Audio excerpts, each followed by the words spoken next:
Well, I think I saw different guys over the years do impersonations of Count Dracula. And even the Boris Karloff,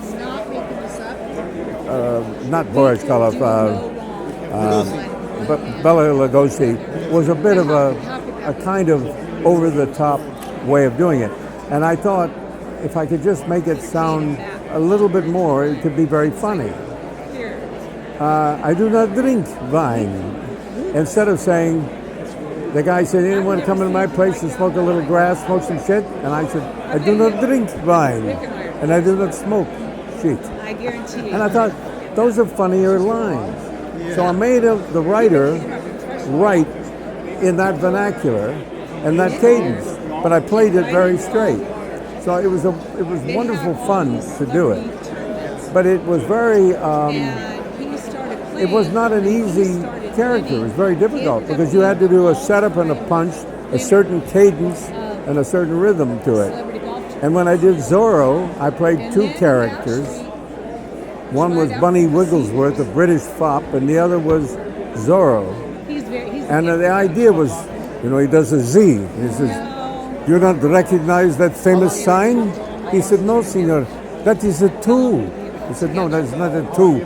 That is Z for a Zorro."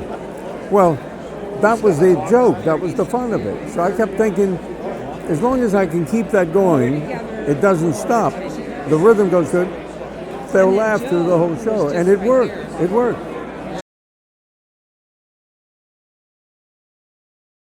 Well, MGM was the breeding ground for glamour.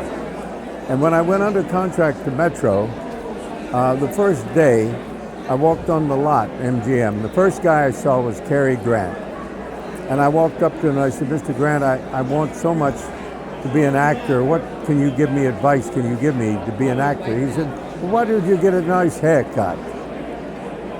And I said, "A nice haircut?" And then Fred Astaire walked by and I said, "Mr. Astaire, I need some advice about being an actor. What do you suggest?" And he said, "Why don't you find a tailor?" So now I have haircut and tailor, and then I see Robert Mitchum. And Mitchum and I are working in the first movie together, and he said, "Don't worry about the lines and all that stuff. Just get a good tan, and you won't waste time having to go to makeup, and we can drink." So I kind of got the idea that it was all about, no one would give me advice on acting. They gave me advice on dressing, on tanning, on haircuts. And I really thought, well, that's the first thing. It's the cover of the book. Now you got to build a backlog of substance in it and authenticity. And I learned to act really by watching bad acting. It's nothing like it. It stands out. Bad acting. Good acting was very subtle. And then I would watch actors that were very, like Peter Falk would pretend he didn't rehearse, but he rehearsed everything. Then I'd see a guy like Brando, and he always created a subtext to everything. So he would have, it was like patting your stomach and rubbing it at the same time. You had a thing where you were saying, "I love you, I love you," but that wasn't it. Underneath you, you're saying something else. You're saying, "I love you." That was a whole subtext. So if you could do two things at once in acting, it made for very interesting performances. So I started doing a lot of that stuff. And then I would work like with Peter Falk. I couldn't understand why Peter Falk was so, he was so good, but he was also stealing every scene he was in with me, and I couldn't understand. And I realized somehow he would pause and get an idea, and the audience would come to him, and he would sometimes almost read it to them, and he would upstage me. It took me a while to figure it out, and then I did it to him.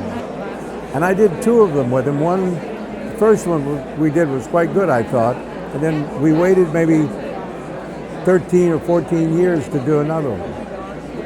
I think I learned acting really not from any school, but from the industry and the business. I went on every set. I watched actors. There were so many good. And I also learned on film, you always regret it if you didn't shoot another take. So I would always ask for another take, and I would do, even if I'd done a performance I thought was okay, I would do a whole different approach to it. And invariably, the cutter would come in 6 months later. He said, I don't know if I want that. And they'd look back to see if they'd find film there. So it was a system at that time that I learned from. Don't see it anymore.